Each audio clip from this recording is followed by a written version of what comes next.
வணக்கம். Welcome to Kokila's little world. இன்றைக்கி September 16 ஆவணியோட கடைசி நாள். நாளையிலேருந்து புரட்டாசி 1 பியூர் வெஜ்ஜாக மாறணும். ஸோ அதுக்கு தயாராகிக்கோங்க. யாரெல்லாம் புரட்டாசி வரத்துக்கு ரெடியாக இருக்கீங்க ஒரு லைக் பண்ணிவிட்டு கமெண்ட் பண்ணுங்கள். பாருங்கள், சூரியன் வெளில வர தயாராகிட்டார் தங்க நிறத்தில். ஊர் இன்னும் கொஞ்சம் சைலண்ட்டாக இருக்குது. இனிமேல் தான் பரபரப்பாக எல்லோரும் ரெடியாகி வெளில வருவாங்க. இன்னும் கொஞ்சம் டைம் இருக்குது. அதுக்கு எப்பவும் போல் நம்மளுடைய வாசலை பெருக்கி தொடச்சி கோலம் போடுற வேலையை ஸ்டார்ட் பண்ணியாச்சு. காலங்கள் மாற மாற நம்மளுடைய இட வசதிகள் குறைஞ்சிட்டே வருது. நம்மளுடைய பழக்க வழக்கங்களும் மாறிக்கிட்டே வருது. ஸோ காலத்துக்கு ஏற்ற மாதிரி நம்மளால் என்ன முடியுமோ நம்மளுடைய பழக்கத்தை அப்படியே நம்ம செஞ்சுக்கிட்டே வரோம். ஜன்னலை திறந்தால் சூரிய கதிர் உள்ளே வந்துடும். காலை வெயிலில் போய் நின்னா விட்டமின் டி கிடைக்குதுன்னு சொல்லுவாங்க. குடும்ப பெண்களுக்கு அதெல்லாம் கிடைக்க சான்ஸ் இல்லை. நிற்கிறதுக்கு நேரம் இருக்காது. நம்ம ஜன்னல் வழியாக விட்டமின் டி வாங்கிக்க வேண்டியது தான். ஸோ எப்பவும் போல் நம்மளுடைய குட்டி தோட்டத்துக்கு தண்ணி ஊற்றிடலாம். ஏன்னா செடி வச்சாலும் ஆடு மாடு வளர்த்தாலும் நாய்க்குட்டி பூனைக்குட்டி வளர்த்தாலும் எல்லாமே ஒரே மாதிரி தான், உயிர்கள் தான். அவங்கள விட்டுட்டு நம்ம எங்கேயும் போக முடியாது. ஒரு 2 நாள் தண்ணி ஊற்றலைன்னா செடி எல்லாமே வாடி போயிடும். சாப்பாடு ரெடி ஆகிட்டுருக்கு. உழ வச்சாச்சு.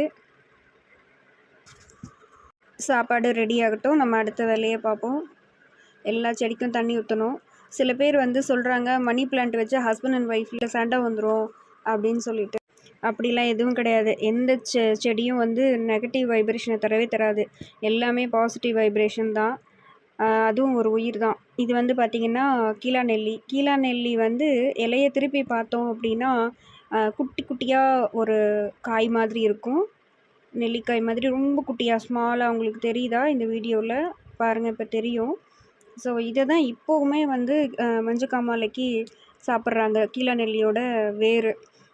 இப்போ தக்காளி செடி பாருங்கள், பப்பாளி செடி 2 பப்பாளி செடி வந்திருக்கு. எல்லா விதையும் போட்டு வச்சிடுறேன், இடம் தான் பற்ற மாட்டேங்குது எனக்கு. நான் ஒரு பெரிய தோட்டம் தான் வாங்கணும் போல இருக்குது என்கிட்ட உள்ள செடியெலாம் வைக்கிறதுக்கு. 2 பப்பாளி செடி வந்துட்டுருக்கு. ஆல்ரெடி ஒரு பப்பாளி செடி நல்ல பெருசாகிடுச்சு. ஆனால் அது என்ன ஆகுதுன்னா, ஒரு இலை உதிர்த்து தான் இன்னொரு இலை வருது. அதுக்கு போதுமான இட வசதியும் சக்தியும் அதில் தட்டில் கிடைக்கல. இதை எங்கேயாவது மாற்றி வைக்கணும். பாருங்கள், இந்த பப்பாளி செடி எவ்வளோ பெருசாகிடுச்சின்னு சொல்லிட்டு. ரொம்ப பெருசாகிடுச்சு. இன்றைக்கி சிம்பிளாக ஒரு கோலம் போட்டாச்சு. நீங்களும் சின்ன வயசில் கோல புக்கு கோல நோட்டெல்லாம் மெயின்டைன் பண்ணிகிட்டு இருந்தீங்கன்னா எனக்கு கமெண்ட் பண்ணுங்கள். இன்றைக்கி சிம்பிளாக ஒரு சமையல். கத்திரிக்காய் முருங்கைக்காய் காரக்குழம்பு, புடலங்காய் பொரியல். கத்திரிக்காயிலையும் அயன் இருக்குன்னு சொல்லுவாங்க. ஸோ கத்திரிக்காய் முருங்கைக்காய் நல்ல காம்பினேஷன் தான். புடலங்காய் ரொம்ப நீர்ச்சத்து உள்ள காய். குடல் பிரச்சனை உள்ளவங்கெல்லாம் சாப்பிட்லாம். ரொம்ப குளிர்ச்சியும் கூட, ரொம்ப நல்லது. சாப்பாடு பொங்கிட்டே இருக்குது.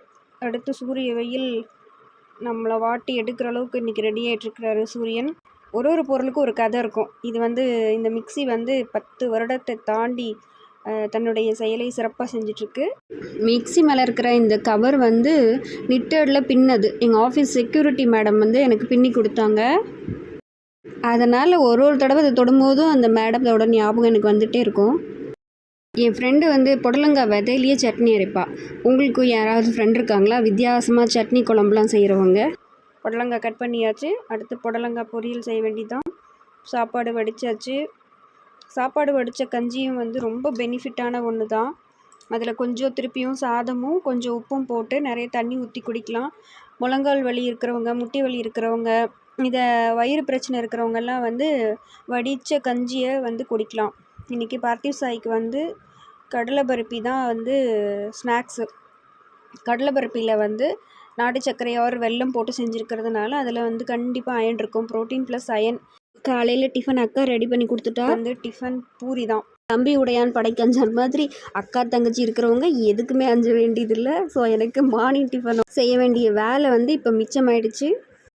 பார்த்திவ் சாயோட ஃபேவரட் பூரி தான். எங்கே போனாலும் ஒரே டிஷ் தான். எந்த ஹோட்டலுக்கு போனாலும் இதுதான் ஆர்டர் பண்ணுவார். பூரி ப்ளஸ் பன்னீர் கிரேவி இன்னையோட ஸ்பெஷலு. இன்றைக்கி இப்போ எக்ஸாம் நடந்துட்டுருக்கனால நேற்று டெய்லியும் பாக்ஸை செக் பண்ணி அனுப்பணும் எல்லா திங்ஸையும். ஏன்னா எதையாவது ஒன்று தொலைச்சிருவாங்க. அப்போ எக்ஸாம் எழுதும்போது இல்லைன்னா குழந்தைங்க அழ ஆரம்பிச்சிடுவாங்க, சின்ன குழந்தைங்கிறதுனால. பாருங்கள், ஊர் பரபரப்பாகிடுச்சு. எல்லோரும் பரபரன்னு அவங்களோட வேலையை பார்க்க போகிறாங்க. ஸ்கூல் பஸ்ஸஸ்லாம் கண்டினியூஸாக போயிட்டுருக்கு. எல்லா அம்மாங்களுக்கும் தெரிஞ்ச ஒரே ஹேர் ஸ்டைல் அப்படின்னா இந்த ஹேர் ஸ்டைல் தான். அதாவது பசங்களை பெற்ற அம்மாங்களுக்கு வேறு எந்த ஹேர் ஸ்டைலுமே தெரியாது. பார்த்திவ் சாய் ஸ்கூலுக்கு கிளம்பிட்டார். இன்றைக்கி அவருக்கு ஹிந்தி எக்ஸாம். என்ன முடியுமோ அதை எழுதுவார், நம்ம ஃபோர்ஸ் பண்ணுறதில்ல. இன்றைக்கி வந்து காரக்குழம்பு, முருங்கைக்காய் காரக்குழம்பு, புடலங்காய் பொரியல் தயாராகிடுச்சு. வடித்த சாதம் எல்லாமே ரெடி ஆயிடுச்சு. ரொம்ப சூப்பராக இருக்கும். ரொம்ப காரக்குழம்பு அப்படிங்கிறதுனால நம்ம இந்த மாதிரி தண்ணி காய் செஞ்சுட்டா நல்லாயிருக்கும். எப்பவும் போல் ஆஸ் யூஷுவல் நான் என்னோடய மருந்து குடித்ததுக்கப்புறம் சாப்பாடு. இன்றைக்கி மார்னிங் டிஃபனே வந்து அம்மா வீட்டிலேருந்து வந்துருச்சு. இது என்னென்னு பார்க்குறீங்களா? இது வந்து தேன் சிட்டு அப்படிங்கிற ஒரு நாளிதழ். அரசு வெளியிடுற ஒரு குழந்தைகளுக்கான ஒரு நாளிதழ். மாதமே வந்துடும். உங்களுக்கு நீங்கள் சப்ஸ்கிரைப் பண்ணிங்கன்னா ஃபுல் இயர்க்குமே வந்துடும். ரொம்ப கம்மி தான் சப்ஸ்கிரிப்ஷனு. இதை பற்றின ஒரு ஃபுல் வீடியோ நான் வந்து உங்களுக்கு போடுறேன். பேர் வந்து தேன் சிட்டு. அரசு வெளியிடுற நாளிதழ் தான், குழந்தைகளுக்கானது. நிறையா வந்து கதைகள் இருக்கும், நல்ல விஷயங்கள் இருக்கும், வரலாறுகள் இருக்கும், நல்லாயிருக்கும். இது எல்லாமே நீங்கள் வேணால் சப்ஸ்கிரைப் பண்ணிக்கோங்க. எவ்வளோ புக்கு வாங்கி போட்டாலும், எவ்வளோ ஆக்டிவிட்டீஸோட ஐட்டம் வாங்கி நீங்கள் வச்சாலுமே வந்து நீங்கள் உங்கள் குழந்தைங்களோட ஸ்பெண்ட் பண்ணால் மட்டும்தான் அதனோட முழு பலனை வந்து குழந்தைங்க அடைவாங்க. அப்போ தான் நீங்கள் மொபைல்லேருந்து அவங்களுக்கு வெளியில் கொண்டு வர முடியும். நம்ம தான் பக்கத்தில் உட்காரணும். தேன் சிட்டு பற்றி தனியாக ஒரு வீடியோவே போடுறேன். விலாங்காய் வச்சுருக்கேன். இது நான் சாப்பிட்டதே கிடையாது. யாருக்காவது கொடுத்துடணும் சாப்பிட்ற. விளாம்பழத்தை பற்றி உங்களுக்கு தெரிஞ்சாவோ இதோட பெனிஃபிட்ஸ் என்னன்னு தெரிஞ்சாவோ எனக்கு கமெண்ட் பண்ணுங்கள். சூரியன் பாருங்களேன், அவரோட வேலையை நிமிஷத்துக்கு நிமிஷம் எவ்வளோ பர்ஃபெக்டாக செஞ்சிட்ருக்காருன்ட்டு. வீடு பாருங்களேன், இந்த வீடு 1968 1968 கட்டியிருக்காங்க. இப்போ இருக்கிற வீடுலாம் 20 வருஷத்துக்கு தாங்குமான்னு தெரில. இது கிட்டத்தட்ட இன்னும் 2 வருஷம் ஆனால் 60 வருஷத்தை தொட்டுரும். இதான் என்னுடைய வண்டி.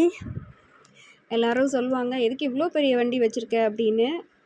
நான் ஒரு 17 வருஷமாக வண்டி ஓட்டுறேன். அதனால் எனக்கு பேலன்ஸ் பண்ணுறது பெரிய விஷயம் இல்லை. இது என்னோடய 2வது வண்டி. வண்டியே இல்லாமல் நடந்து போய் வந்த காலமும் இருக்குது. ஆனால் இப்போ காலத்தின் கட்டாயம், வண்டி இல்லாமல் நம்ம எங்கேயுமே போக முடியறதில்ல. முதல் வண்டி வந்து டிவிஎஸோட ஸ்கூட்டி டீன்ஸு. இது வந்து டிவிஎஸோட ஜூபிட்டர். நீங்கள் என்ன வண்டி வச்சுருக்கீங்க, எவ்வளோ வருஷமாக ஓட்டுறீங்கன்னு எனக்கு கமெண்ட் பண்ணுங்கள். ஃபைனலி ஆஃபீஸ்க்கு வந்தாச்சு. வீடியோ பிடிச்சிருந்துன்னா லைக் பண்ணுங்கள். எங்கள் சேனலை சப்ஸ்கிரைப் பண்ணிக்கோங்க. மறக்காமல் பெல் ஐக்கானை கிளிக் பண்ணிக்கோங்க. அடுத்த வீடியோவில் சந்திக்கலாம்.